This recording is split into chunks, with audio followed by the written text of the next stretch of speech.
Get ready to hear the truth about America on a show that's not immune to the facts with your host, Dan Bongino.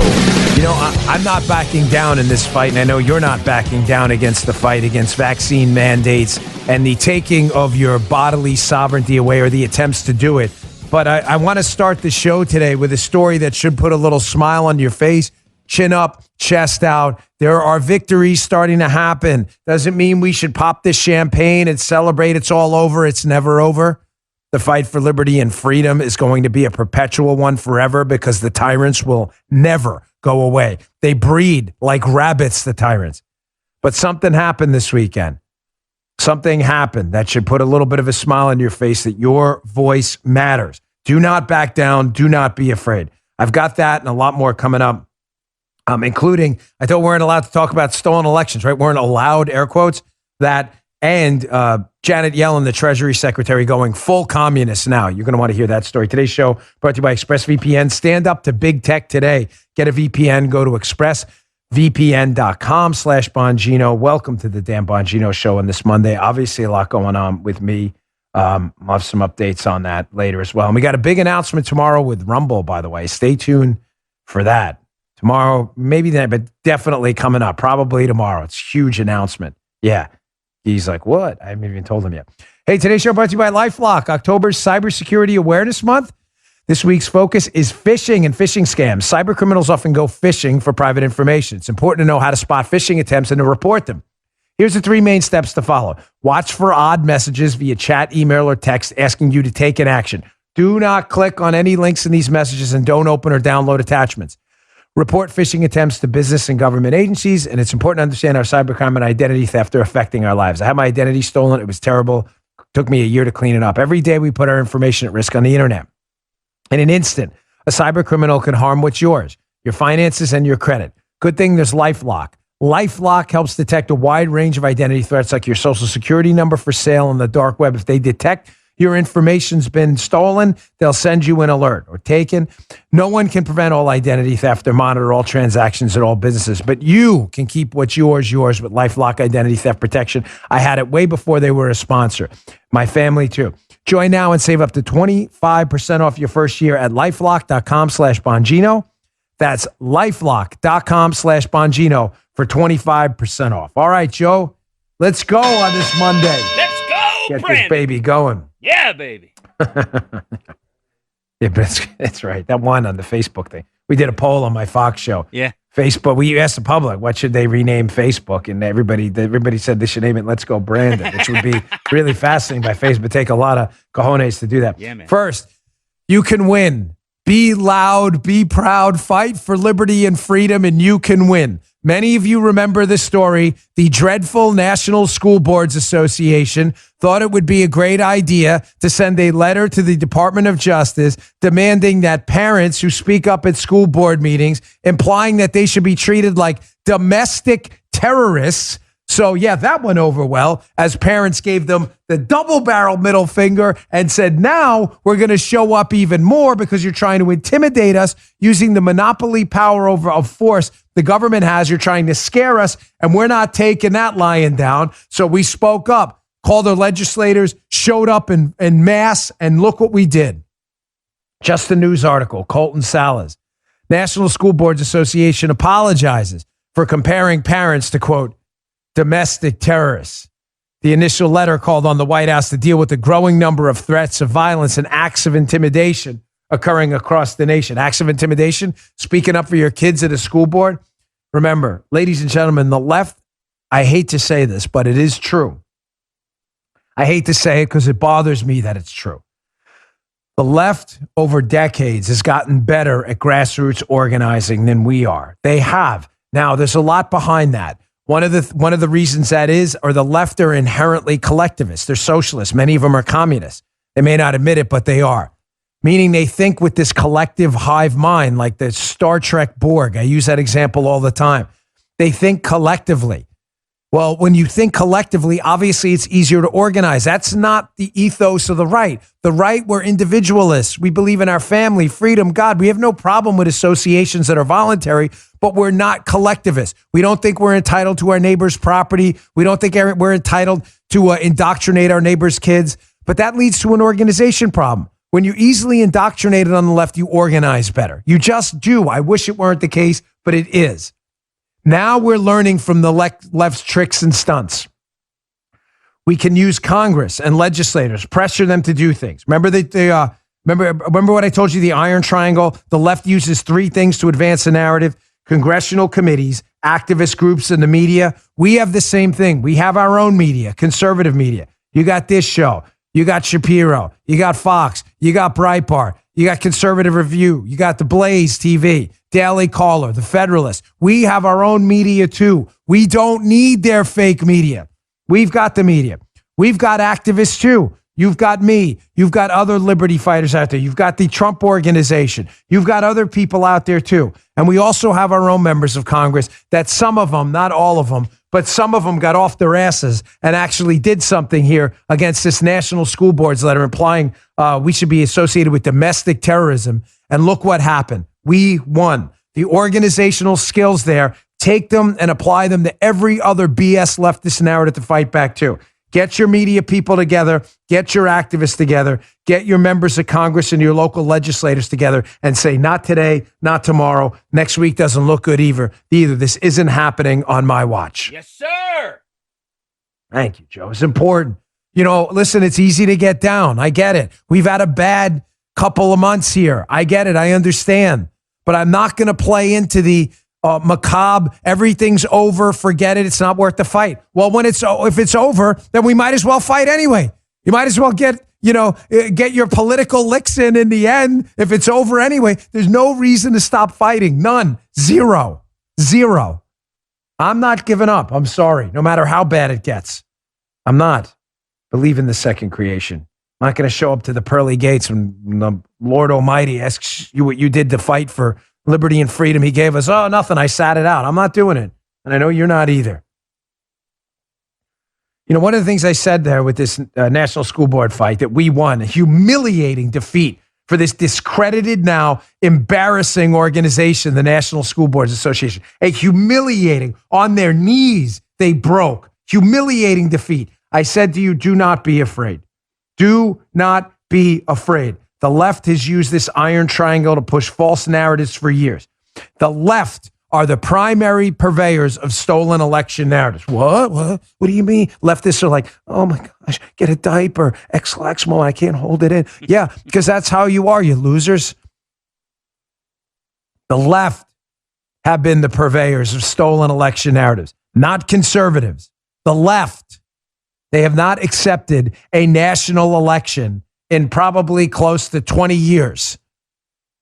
They challenged Bush v. Gore. Remember that? Oh, Al Gore won. Al Gore was never ahead in one single vote. Not one single vote count in Florida. Not one. I'm not a huge fan of the Bush presidency, but Bush won fair and square. There's zero evidence otherwise. Left still thinks Gore won. The left still thinks Hillary Clinton won in 2016. No evidence that's true either. Donald Trump colluded with the Russians. The left still thinks Stacey Abrams is the governor of Georgia. The left are the purveyors of stolen election narratives. So when the left tells you you won't dare speak up about 2020, flip them again. The double barrel will go family-friendly version this time and say, I will speak out about what I care about when I care about it. I don't work for you losers. Shut your mouths. You're the purveyors of stolen election narratives. Here is a great ad by the Republican candidate for governor out of Virginia, Glenn Youngkin, a spectacular candidate who should win up there, who should win. You need to get out and vote. We've only got a few days left in Virginia. Here is a spectacular ad. Here is Terry McAuliffe talking about how, right, stolen elections, these people are terrible, you conservatives talking about a stolen election. As he then, at a rally, what is it, the same day or the following day, has Stacey Abrams up there, and McAuliffe celebrates the fact that he still thinks Stacey Abrams, the Democrat, won the governorship of Georgia in a stolen election. This is a great ad. Check this out. And he's running down the democracy, saying their elections are not fair. The next day, she would be the governor of Georgia today had the governor of Georgia not disenfranchised 1.4 million Georgia voters before the election. That's what happened to Stacey Abrams. They took the votes away. Here's my recommendation to you.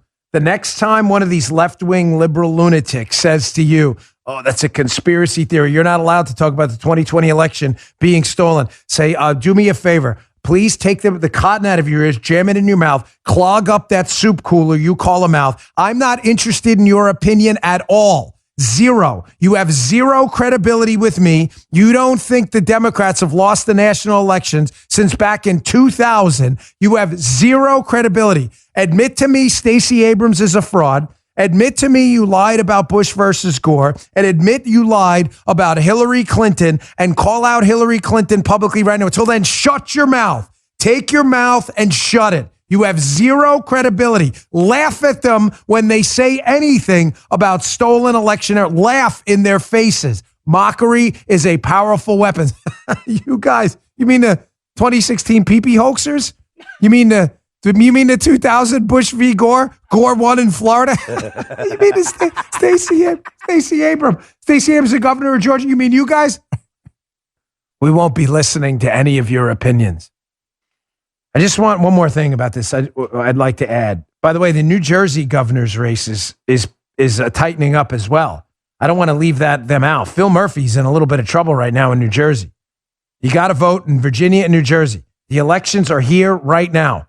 Either early vote or vote. I don't care how you do it, but please get out and vote. They're here now. They're not next year. They're right now, coming up. We're 8 days away right now. And I'll just tell you one thing about this.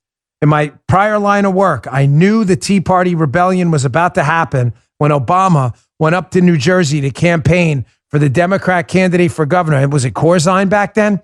And I've told this story 1,000 times. I want to relitigate the whole thing. I was doing a lead advisor. I was advising a lead advance.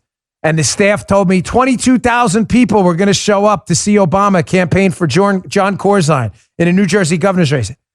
Less than half showed up. 8,000 people. And I knew the Democrats were in real trouble. The New Jersey and Virginia governor's races are bellwethers. Please get out and vote. If we win in Virginia and we're even close in New Jersey, a lot of this stuff will stop because it will be the so-called moderates in the Democrat Party will be terrified. Okay, I've got a lot to cover today. It's Monday. I always enjoy the Monday show because I get all loaded up on the weekend with material. It just comes out like a volcano, as you've seen.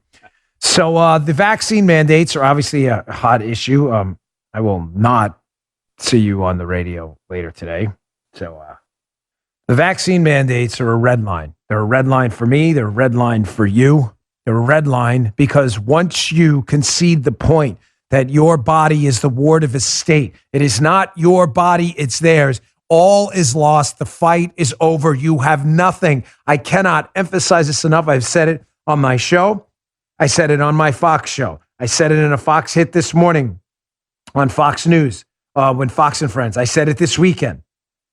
All of the fights we value, economic liberty fights about taxes, healthcare liberty fights over Obamacare and government takeover of the healthcare infrastructure, education liberty fights about school choice, regulatory liberty fights about dumping government red tape and control over your life. Folks, those fights mean nothing if we concede the point that we do not have sovereignty over our own bodies. They mean nothing. Think about it. Maybe I'm not saying this right. Guy, Joe, interject here if you think I'm explaining this poorly, because this is very important. Right. Think about it. The ideological failings we will have embraced if we try to say, hey, it's my property, it's my money, I believe in economic liberty, you can't direct tax me.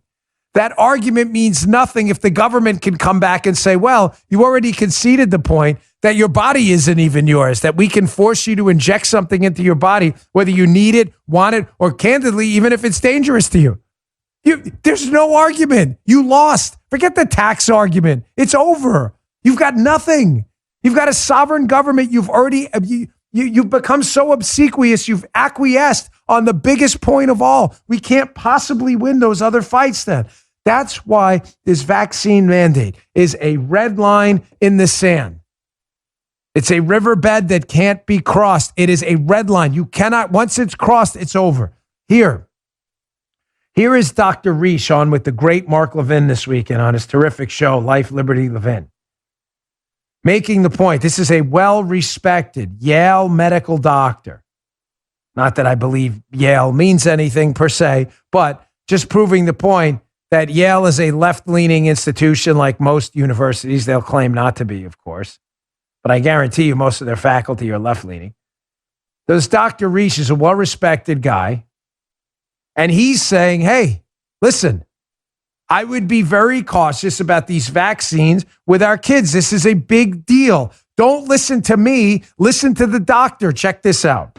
If it were my child, I would homeschool them. Honestly, I would organize with other parents to take them out of the school and create homeschooling environments. There's no choice. Your child's life is on the line. It's not a high risk. Vaccination is not a high risk that's going to kill every child by doing so. However, it's enough of a risk that on the average, the benefit is higher for homeschooling than it is for vaccination and being in school. And that's just the bottom line. You know, we were seeing employees in companies facing mandates quit or being fired. And now the public perceives that, and companies are having a hard time replacing those employees in the climate of a bad employment circumstances and missing workers. It's getting even harder, and so those policies are being rethought. When the people rebel because of their own interests, then it has to be reckoned. Rebel, folks. It's time to rebel now. It's time to dance. We talk about that first guy getting up and dancing in that video we played on the show all the time. It's not the first guy that gets up. It's the second guy and the third guy who join them. You got to get up and dance. Don't leave people out there on their own. You have to object and rebel. This is not about vaccines. I can prove it to you. It was never about vaccines. The same left that's trying to tell you right now you must get the vaccine or we will punish you and bankrupt you and humiliate you, the very same left doing that are the same people right before the election who were talking down the vaccine and saying they wouldn't take it because Donald Trump's administration was behind it. If it was about the vaccines, what changed? Did the vaccine change? No, the vaccine didn't change. The politics changed, and Joe Biden slithered his way into the Oval Office. If it was about the vaccine, then why was the vaccine bad and now it's good? Matter of fact, it's so good, it's the only option. Back then, it was so bad. Do anything to avoid it? Nothing changed. The only thing that changed were the politics. Don't be a sucker that you left this out there. This was never about the vaccine. It's about control. It's time to get up and dance. It's time for the real resistance, not the fake leftist resistance. I'm behind you 100%. Should all be willing to take the slings and arrows here. It's just too important. All right, I've got a lot coming up, including Janet Yellen going full communist. And ladies and gentlemen, this inflation argument, listen, inflation problem is a more precise way to say it. This inflation problem, it's talked about in otherworldly terms sometimes. Oh, yeah, increased prices, but don't worry, our Social Security is going up. No, ladies and gentlemen, I promise you have not thought this through. I want to talk about Yellen going communist and the inflation, and how inflation could change everything about this country. Everything. Get to that in a second. Today's show also brought to you by our friends at Genucell. Here is Samantha, that's right, from Arcadia, California, raving about her remarkable results. She says, I love Genucell plant stem cell therapy. I've used it all over my face, under my eyes, cleared up the flakiness, and even reduced my forehead lines.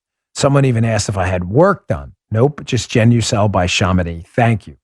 That's Samantha from Arcadia, California, raving about her remarkable results. It's not only Samantha. My wife, Paula, loves the products as well, uses them every day. Genucell has sold over 1 million products to women and men across this great country of ours, and everyone falls in love with the results. Fine lines, forehead wrinkles, dark spots, even those annoying bags and puffiness gone right before your eyes. And best of all, guaranteed results in as little as 12 hours or your money back. Now you can see the difference for yourself today with 50% off the most popular packages at Genucell.com. That's 50% off all customer favorites just for being a loyal listener to my show.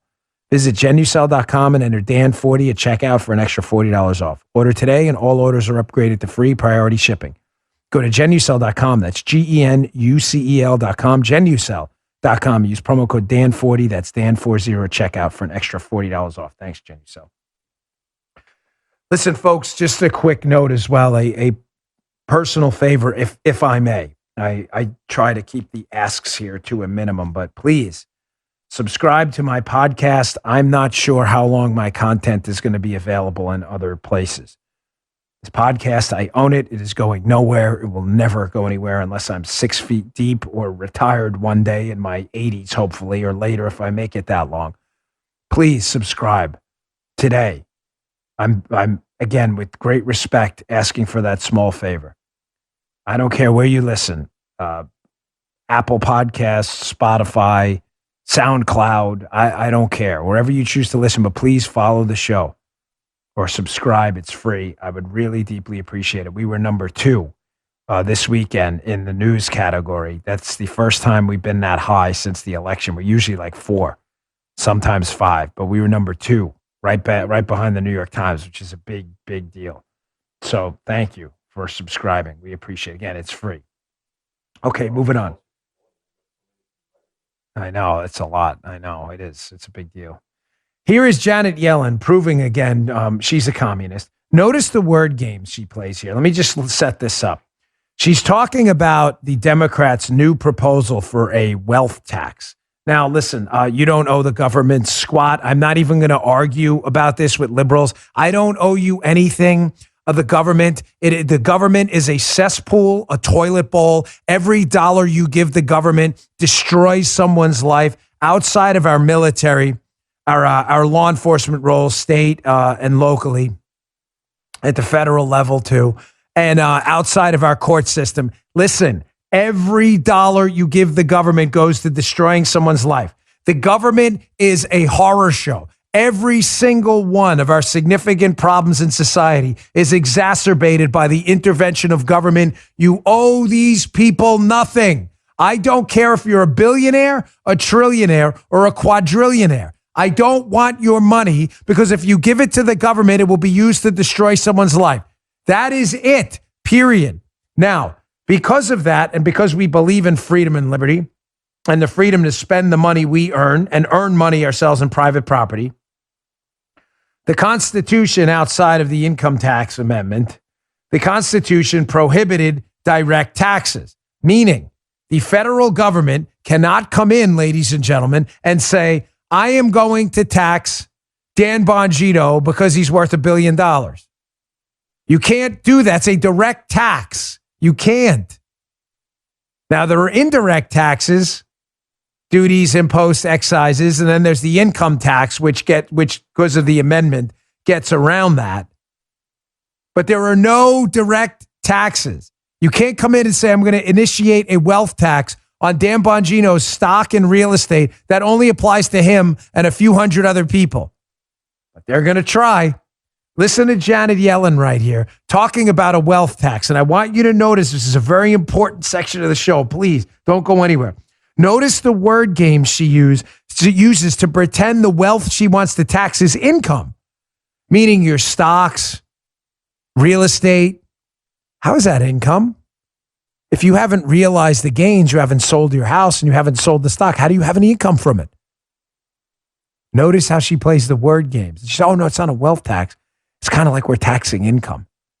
Check this out. I think what's under consideration is a proposal that Senator Wyden and the Senate Finance Committee have been looking at that would impose a tax on unrealized capital gains on liquid assets held by extremely wealthy individuals, billionaires. I wouldn't call that a wealth tax, but it would help get at capital gains, which are an extraordinarily large part of the incomes of the wealthiest individuals. And right now, escape taxation until they're realized, and often they're unrealized, and at death benefit from so-called step-up of basis. So it's not a wealth tax, but a tax on unrealized capital gains of exceptionally wealthy individuals. Notice what this communist just says, because she's a communist. She's a full-blown communist. She's not even a liberal. You've already paid taxes on the income that you bought stocks with, right? The stock then goes up. She then wants you to pay the capital gains tax as well. And then she then wants you to pay it even if you die. She wants to get rid of the step-up basis so your heirs pay on the original price, even though you never capitalized from it at all. And then she says, even though the gains are unrealized, is everybody following this part? In other words, you haven't even sold the stock yet. Right. She says, well, they're liquid. How can they be liquid if you haven't sold the stock? Right. I don't understand. How is it liquid? So a couple things are going to happen here because of this commie, who's our Treasury Secretary. Full-blown communists now. We have communists everywhere, including their nominee for the comptroller. We have communists everywhere in this administration. Here's what's going to happen. One, it'll be unconstitutional. I'm almost positive it'll be thrown out in court. You can't impose a direct tax outside of an income tax on individuals.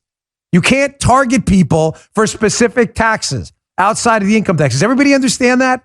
You can't just say, hey, listen, we're going to impose a tax on everybody's wealth as long as you're a billionaire. If not, you can't do it because you'll be next.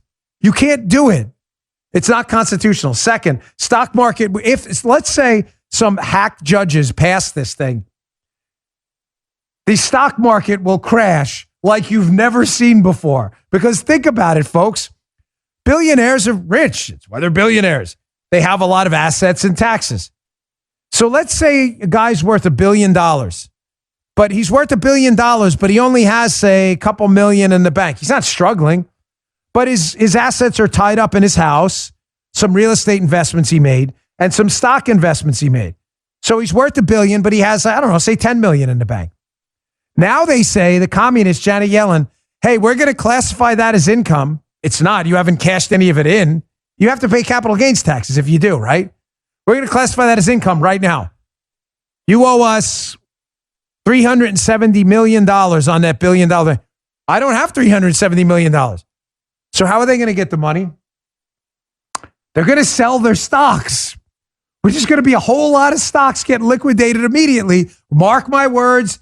Mark it, Joe. Monday, October 25th, if this passes and is held up by a bunch of liberal hacks on the court who know it's plainly unconstitutional, you will see a stock market crash that'll make 1929 look like House Party with Kid and Play. Flag it. It's got the date marked. Remember these words.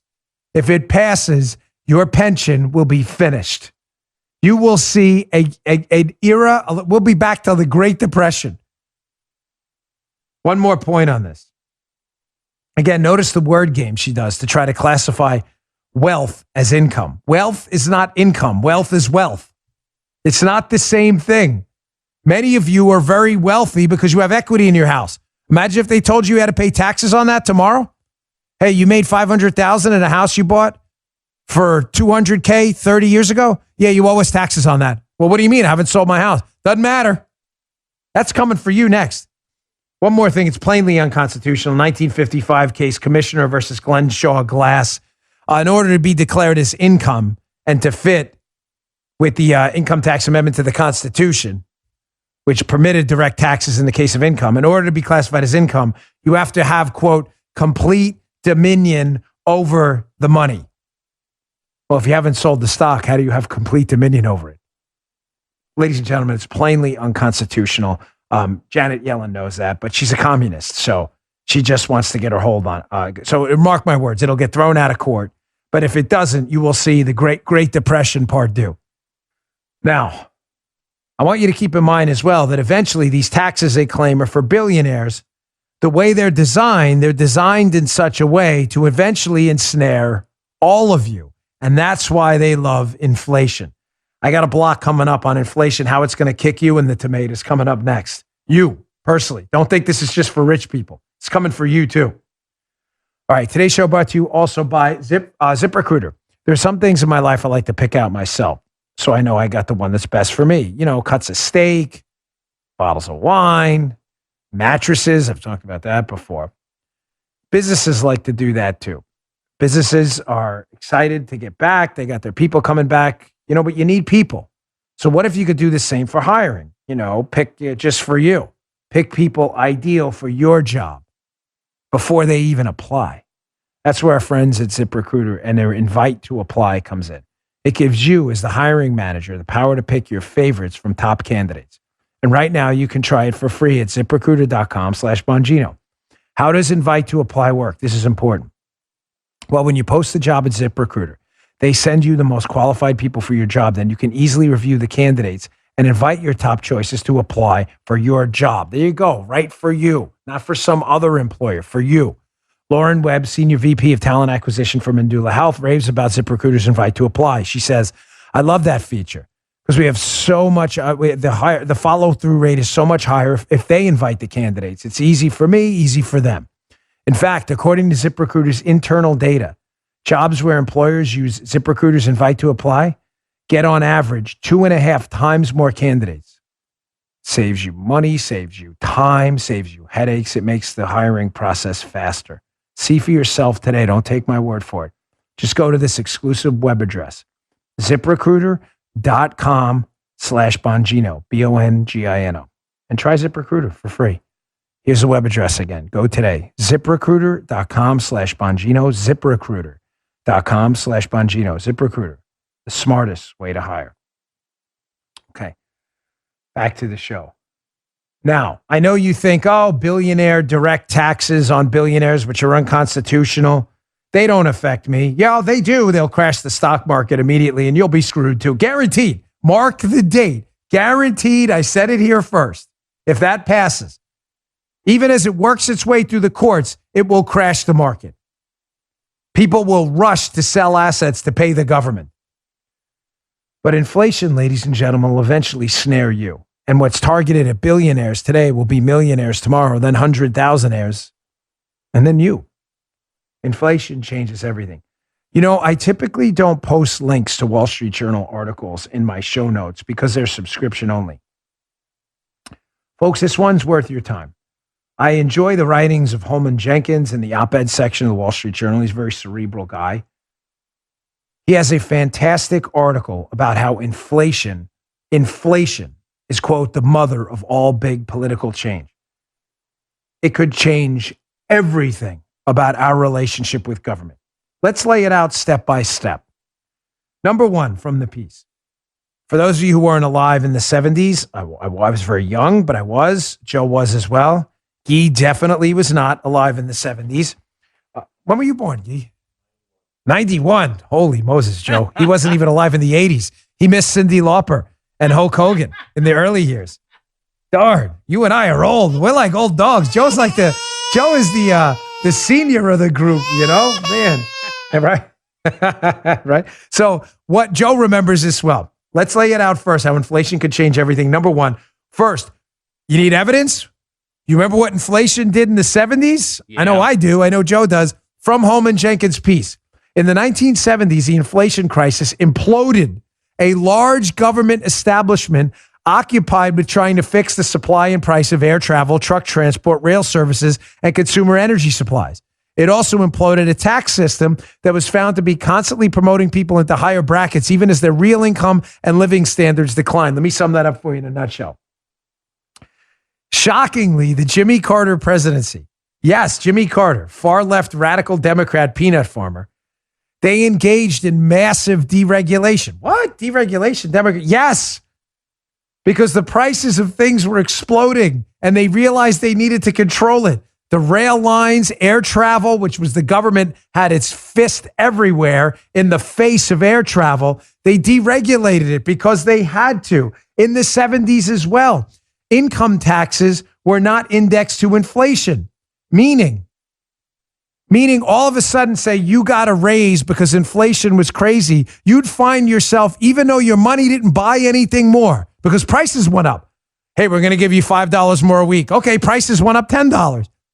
Your salary nominally goes up. Everybody get it? But you're making less real money because you can buy less. And the kicker was, this is what Jenkins means in the 70s. Not only, even though you got big raises, could you buy less money, number one, but number two, you'd have to pay higher taxes because the tax brackets weren't indexed to inflation. Meaning, let's say the tax bracket was you make $50,000, you pay 30%. You make, $48,000, you pay 21%. You got to raise at work to keep up with inflation. You just got a 10% tax hike, even though your money buys less because the brackets never went up. Does that make sense, everyone? Oh, yeah. They were fixed numbers. They weren't indexed. All of that changed with the Reagan years. They indexed them to inflation because people lost their marbles. It has happened before. It happened in the 70s. Democrats had to do deregulation to try and keep the pricing down. Okay, so we know inflation uprooted the entire relationship with government, airlines, salaries, the tax code in the 70s and early 80s. Well, what could happen now with mass inflation? From the Jenkins piece. It's in the newsletter. I encourage you to read it, Bongino.com/newsletter.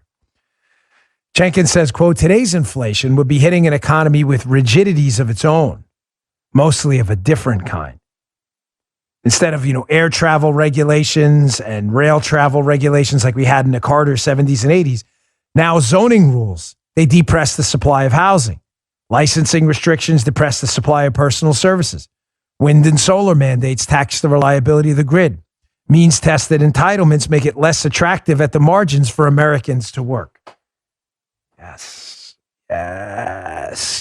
ladies and gentlemen, if the inflation beast continues to grow, if it continues to sprout new snake-like hair follicles like Medusa, and it continues to grow like the beast it is and gets worse and worse and worse, you can expect a political revolution in this country. And Jenkins says, what are the next things that could go?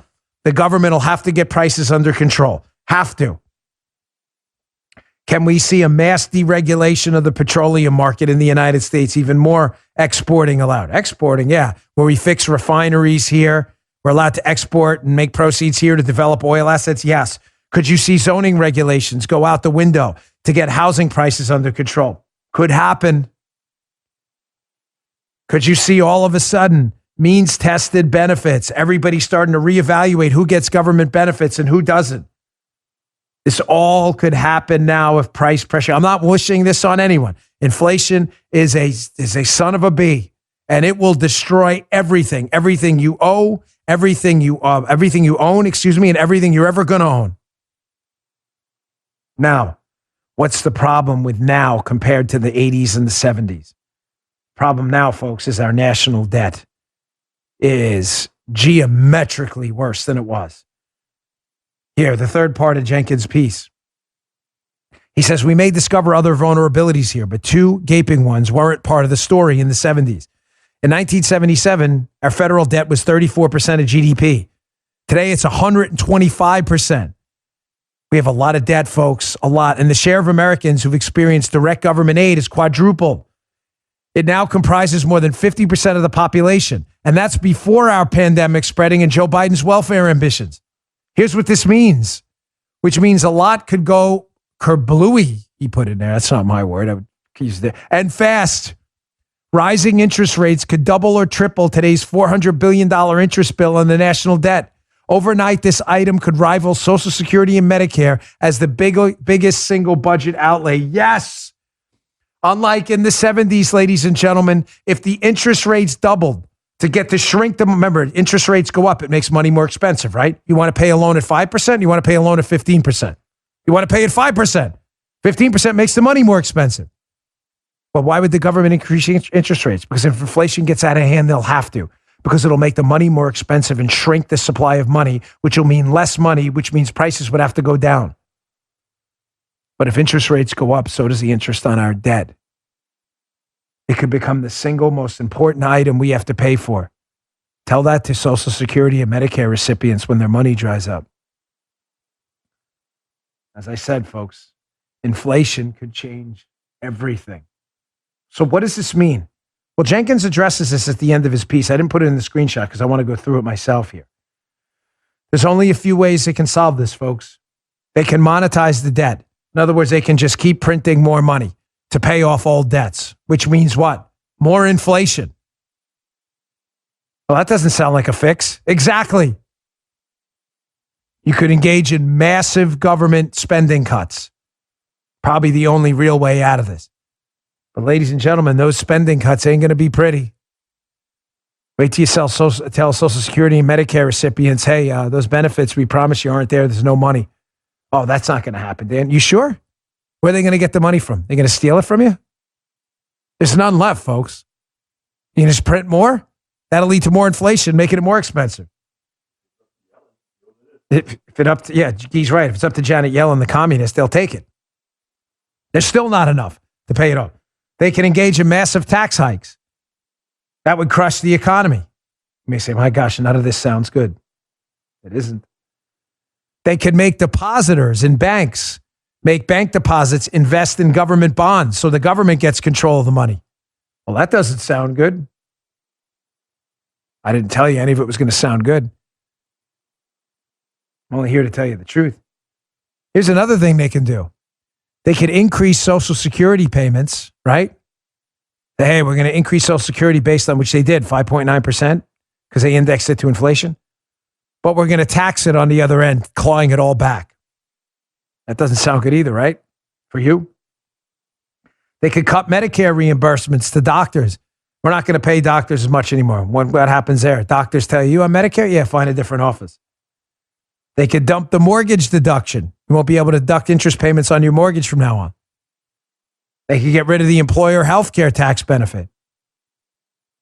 What I'm trying to tell you, folks, is if we don't get a hold on this inflation beast soon, we're all going to pay. And if you think you're going to get a pass and they're only going to tax the billionaires and a direct tax, you are wrong. There are 614 billionaires in the United States worth a collective $4 trillion. That's not even enough to pay the government bills for this year. They're coming for you next. Well, how do they get to you? And how do they use inflation to make sure they get your money? Well, what they do is what they did in the 70s with taxes. They make the tax numbers fixed numbers that are not adjusted for inflation. In other words, you make $30,000, you pay this. $60,000, you pay this. $90,000, you pay this. But what happens when inflation goes up and people get salary hikes to match inflation? You get a tax hike too, even though your money isn't buying anything. You think the Democrats don't know this? Why do you think Joe Biden said in his campaign, I won't tax anyone under $400,000? Notice he didn't say anything about indexing that number to inflation. They love fixed numbers because soon everybody's going to be making $400,000. It's not going to buy anything, but inflation's going to cause your boss to have to give you a salary hike so you can go and live your life. You're not going to be able to buy anything new, but you'll be making $400 soon too. Here, another great article in the Wall Street Journal about this. High inflation creates tax winners and losers. What are you? Notice how the government, liberals, always use a fixed number, knowing sooner or later everyone's going to be making it. They say, for example, a 2010 law included new taxes on investments and wages that take effect when income reaches $200,000 for individuals, remember Obamacare, and $250,000 for married couples, matching levels that then President Barack Obama had set during his campaign. More people pay those taxes now than did then. But that expansion hasn't spurred many calls for change, even though the Democrat Party's threshold for where taxes increase could start climbing to $400,000. Now you see why they do it? Why they make these taxes indexed to fixed numbers rather than indexed to inflation? They love inflation. Everybody pays higher taxes. Eventually, it's going to ensnare everyone. The billionaires become millionaires. The millionaires become 100,000aires. And the 100,000aires eventually become poor because their money doesn't buy squat. All right. Let me get to my last sponsor. I just want to do a quick comedy relief segment. That is nothing. I need a little, you know how I am in the middle of the show. I got to break it up with the emotional roller coaster. Let me get to this first. Blue Blocks. This is rapidly becoming one of my favorite sponsors. These are my actual Blue Block Sleep Plus blue light blocking glasses. My sleep's gone through the roof since I started wearing these about 2 to 3 hours before bed. I love these glasses. They've helped a lot. I had 1 hour and 43 minutes of deep sleep last night. That's nearly a record for me. Like I said, I wear my Blue Block Sleep Plus glasses a couple hours before bed. It aids with producing sleep hormones. Blue light keeps you up. Blue light keeps you up. You don't want it in your eyes at night. The glasses come in non-prescription, prescription, and reading options. Blue Blocks, they're made in Optics Laboratories in Australia. They're not cheaply mass-produced in factories in Asia. They have stylish frames with science-backed technology tested to ensure they work. unlike other blue light glass companies. Don't settle for any cheap pairs. These are worth the money. I wear them. They work. I wouldn't advertise the product if they didn't. Since wearing the Sleep Plus glasses, I've been sleeping longer but deeper. That's important. Blue Blocks offers glasses for every need. Blue Light for digital eye strain, Summer Glow for helping with low mood and migraines, and Sleep Plus, those are mine, for improving your sleep. Blue Blocks has other amazing products such as low blue light bulbs, red light therapy devices, and 100% blackout sleep masks, all backed by science. They ship worldwide in rapid time. They offer easy returns and exchanges. Go to blueblocks.com/Bongino and use coupon code Bongino to save 15%. That's blueblocks.com, BLUBLOX, blueblocks.com/Bongino, blueblocks.com/Bongino. Use coupon code Bongino to save 15%. They work. You'll see yourself very drowsy at night, an hour after you put them on. Okay, just a quick LOL moment here. Kind of interesting how the Major League Baseball losers and fake social justice warriors and grifters, Major League Baseball moved the All-Star game out of Georgia after they passed that new voting law to make elections free and fair, because Major League Baseball apparently doesn't want that. And now, isn't it kind of hilarious that the two states that passed voter integrity bills, Georgia and Texas, that's where the World Series is. It's the Astros versus the Atlanta Braves. Yeah. For the fourth time today, the double barrel. Yeah, baby. You rotate on that one. Texas and Georgia got the World Series this year. What a bunch of idiots. Oh, if that's not the greatest example of a backfire I have ever seen. Texas and Georgia. That's great. Hey, I saw this article out there. I thought you'd enjoy it. You know, I'm a huge fan of Thomas Sowell. I love Thomas Sowell. It's in National Review, which is used to be a good outlet. Unfortunately, they have Jonah Goldberg and that zero Kevin Williamson. But once in a while, Blind Squirrel gets in. Kyle Smith had a good article about Thomas Sowell. What's that? Oh, yeah. Let's do True Time with Thomas Sowell. I didn't realize we had that.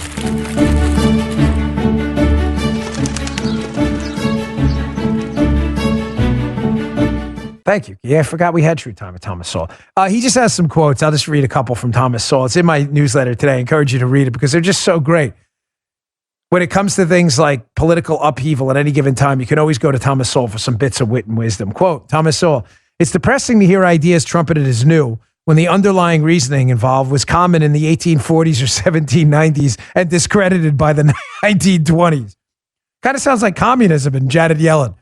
They're all new ideas of wealth taxes if no communist or socialist has tried that before. Here's the second one. Then I want to get to some important video about the invasion across our southern border and what the government is obligated to do about it. Here's the second quote. The current militant rhetoric, self-righteousness, and lifestyle are painfully old to me. I've seen the same intonations, the same cadence, the same crowd manipulation techniques. And I've seen the same hustling messiahs driving their Cadillacs and getting their pictures in the paper.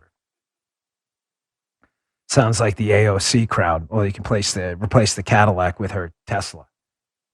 Right? Hustlers. I know, he's the best. So this video was taken down in Mexico. Ladies and gentlemen, there is an invasion coming to the United States. As Joe Biden would say, not a joke. That's not hyperbole. This is literally not a joke and not hyperbole. The video is quite obvious. There are tens of thousands of people in another caravan, despite 1.7 million people already having entered the country under the Biden administration, illegally, I might add. There are tens of thousands more headed here right now. How do we know that? Because it's on video. Here is some video that emerged this weekend in Mexico. There was a skirmish line set up of police officers and Mexican law enforcement with shields telling this caravan, you cannot cross. Watch how quickly the caravan says, F you, we are going to the United States. This is an invasion. Get out of our damn way. And they just barge right through. Here, watch it for yourself.